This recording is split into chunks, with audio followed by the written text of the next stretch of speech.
নমস্কাৰ বন্ধু বান্ধৱীসকল, আপোনালোক সকলোকে আমাৰ চেনেলটোলৈ পুনৰবাৰ স্বাগতম জনাইছোঁ।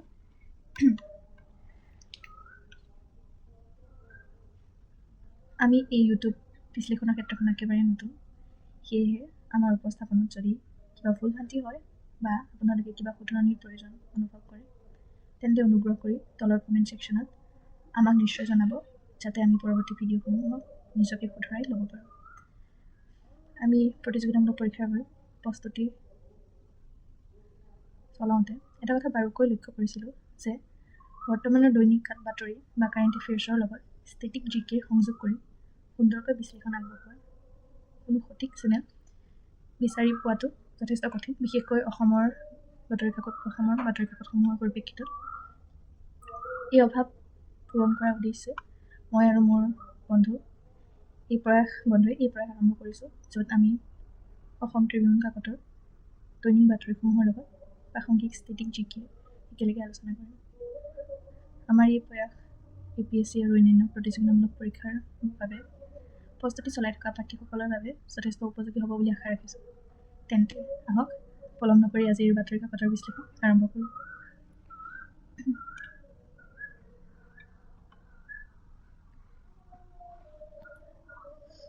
আজি আমি 20 মাৰ্চ 2024 তাৰিখৰ অসম ট্ৰিবিউন কাকতৰ কেইটামান অতি গুৰুত্বপূৰ্ণ দৈনিক খবৰ আৰু ইয়াৰ বিশ্লেষণ আগবঢ়াম। প্ৰথম বিষয়টো হৈছে বিশ্ব সুখৰ প্ৰতিবেদন 2026। আজিৰ প্ৰথমটো খবৰ হৈছে ৱৰ্ল্ড হেপিনেছ ৰিপৰ্ট 2026। এই প্ৰতিবেদন অনুসৰি বিশ্বৰ 147খন দেশৰ ভিতৰত ভাৰতে 116তম স্থান লাভ কৰিছে, যিটো 2025 চনৰ 118তম স্থানৰ তুলনাত সামান্য উন্নত।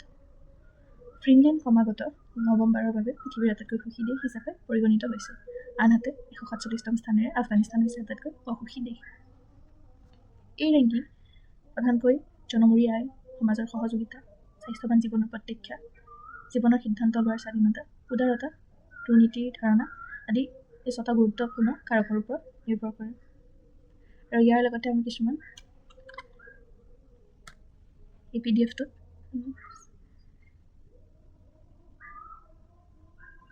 ৰিভিজন পইণ্টাৰ্ছো এড কৰিছোঁ, লগতে কুৱেশ্যনসমূহ এড কৰিছোঁ। কুৱেশ্যনসমূহ আপোনালোকে কমেণ্ট ছেকশ্যনত আনচাৰসমূহ জনাব পাৰে।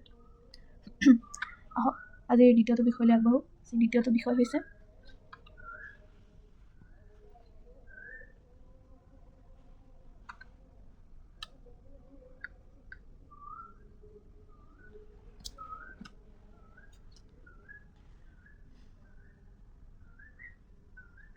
ইণ্ডিয়া US নিউক্লিয়াৰ কলাবৰেশ্যন, তাত ভাৰত আমেৰিকাৰ পাৰমাণৱিক সহযোগিতা।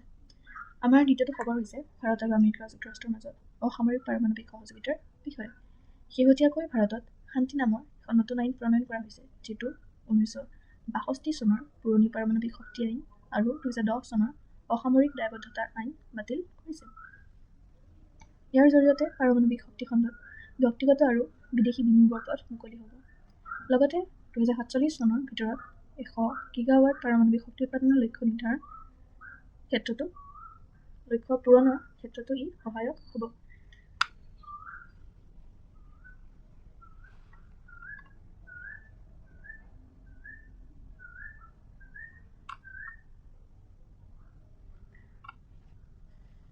আহক আজিৰ তৃতীয়টো বিষয়লৈ আগবাঢ়োঁ। তৃতীয়টো বিষয় আছে ভালচাৰ ৰিলিজ ইন আছাম, তাত অসমৰ মুকলি আকাশৰ তললৈ শগুন মুকলি। এই খবৰটো আমাৰ অসমৰ পৰিৱেশ আৰু বন্যপ্ৰাণী সংৰক্ষণৰ বাবে এক ঐতিহাসিক মুহূৰ্ত। কামৰূপ জিলাৰ ৰাণীস্থিত শগুন সংৰক্ষণ প্ৰজনন কেন্দ্ৰৰ পৰা ৰাজ্যৰ ইতিহাসত প্ৰথমবাৰৰ বাবে 5টা আবদ্ধ অৱস্থাত প্ৰজনন কৰা হোৱাইট ৰাম শগুন মুকলি আকাশলৈ এৰি দিয়া হৈছে। মন কৰিবলগীয়া যে গৰু ম'হক দিয়া ডাইক্ল'ফেনিক নামৰ এবিধ পশু চিকিৎসাৰ ঔষধ বাবে, অৰ্থাৎ যিটো পেইন কিলাৰ হিচাপে ইউজ কৰা হয়, এই শগুনবোৰৰ জনসংখ্যা দ্ৰুতগতিত হ্ৰাস পাইছে। অৰ্থাৎ এই যেতিয়া ঔষধসমূহ গৰু বা ছাগলী তেনেদৰে জন্তুক দিয়া হয়, পোহনীয়া জন্তুক, সেইসমূহ দিয়াৰ ফলত যদি জন্তুটোৰ মৃত্যু ঘটে আৰু সেই মৃত্যু মৰা খৰটো যদি শগুনে খায়, শগুনৰ বিকলাংগ হোৱাৰ লগতে সিহঁতে মৃত্যুমুখত পৰে আৰু সেয়েহে ইয়াৰ শগুনবোৰৰ জনসংখ্যা দ্ৰুতগতিত হ্ৰাস পাইছে। আজিৰ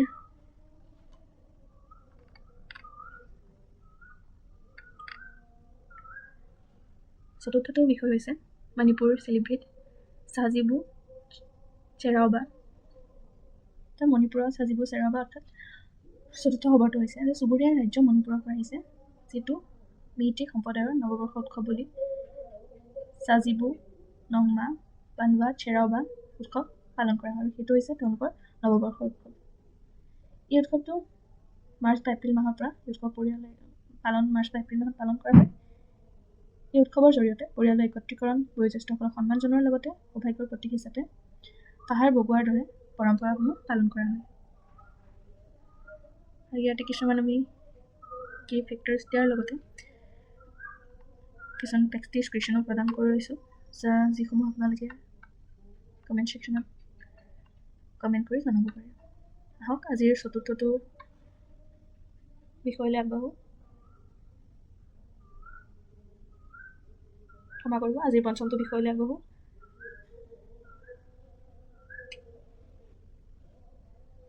আচ্ছা, আমাৰ PDF-টোত এটা ভুল হৈ গৈছে, সেইটো হৈছে এইটো চতুৰ্থ নহয়, 5 নম্বৰ হ'ব লাগে।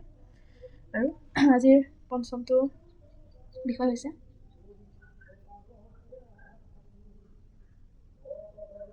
Relief schemes for এক্সপৰ্টাৰ্ছ। আজিৰ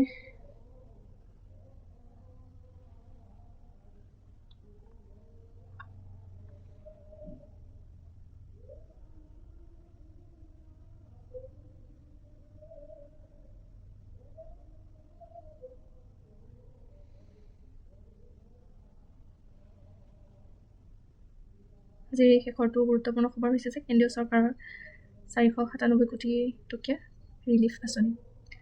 পশ্চিম এছিয়াৰ সংঘাতৰ বাবে যিসকল ভাৰতীয় ৰপ্তানিকাৰে জাহাজৰ পলম আৰু অতিৰিক্ত ইঞ্চুৰেঞ্চৰ খৰচৰ দৰে সমস্যাসমূহৰ সন্মুখীন হৈছে, তেওঁলোকক সহায় কৰিবলৈ এই আঁচনি আৰম্ভ কৰা হৈছে। এই আঁচনিখন চৰকাৰী প্ৰতিষ্ঠান export credit guarantee corporation of ইণ্ডিয়াৰ দ্বাৰা ৰূপায়ণ কৰা হৈছে। আজিৰ বাবে ইমানেই। ভিডিঅ'টো শেষলৈকে চোৱাৰ বাবে আপোনালোক সকলোকে ধন্যবাদ জনাইছোঁ, আৰু লগতে আপোনালোকে কুৱেশ্যনসমূহৰ এনচাৰ দিবলৈ চেষ্টা কৰিব, আৰু লগতে আমাৰ যদি কিবা ভুল হৈছে সেইসমূহ আমাক কমেণ্ট ছেকশ্যনৰ জৰিয়তে আঙুলিয়াই দিব। ধন্যবাদ।